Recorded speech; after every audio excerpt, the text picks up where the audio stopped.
This is the city-state of Sparta, and this is the city of Troy. The queen of Sparta was Queen Helena of Sparta, and the Trojan prince is Prince Paris. And so, Trojan Prince Paris kidnapped Queen Helena of Sparta just like that. Greece wasn't too happy when they found out about this, and so when they asked Troy to give back their queen, Troy said to shove it.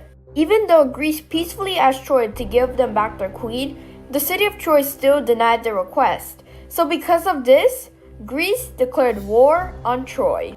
And now the Trojan War has begun. The king of Sparta, King Menelaus, went to Helen's brother Agamemnon and tried to convince him to send an army to Troy to retrieve Helen of Sparta. Alright, so I need your help. What did you do? Listen, Trojan Prince Paris kidnapped my wife, Queen Helena of Sparta, and could you please send an army to Troy to go rescue her? Fine. Actually, it did take a bit more time to convince him, but in the end, Agamemnon did agree. Agamemnon started to organize an army, and this army consisted of over 100,000 men. The Greeks were about to sail to Troy from the port of Aulis. Agamemnon's army of over 100,000 men and over 1,000 ships were now at the port, waiting to sail for Troy. But they had a problem. The wind. The wind was blowing against them. Why? Most likely because Agamemnon shot a deer, and the goddess of hunting and wild animals, Artemis, kinda popped out and went all like, "You know I'm the goddess of wild animals and hunting, and you shot and killed a deer, and that shot was better than mine?"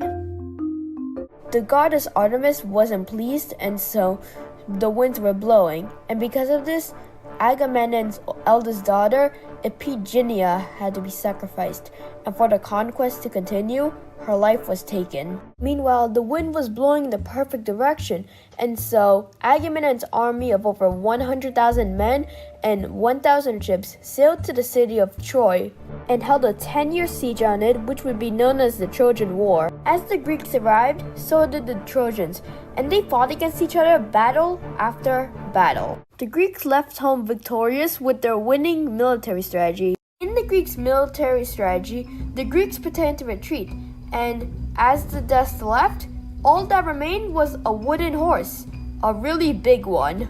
This was called the Trojan Horse. The Trojan people were very confused why there was a wooden horse there, and so they pulled the horse into the city of Troy. All according to the Greeks' plan, because inside of that wooden horse, there were 40 Greek soldiers.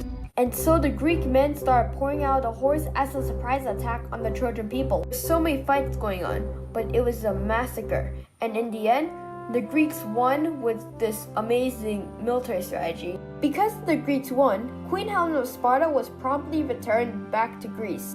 The Trojan War military tactic has also inspired us today. For example, you can have somebody use a USB drive and use that to download files which could give them a virus.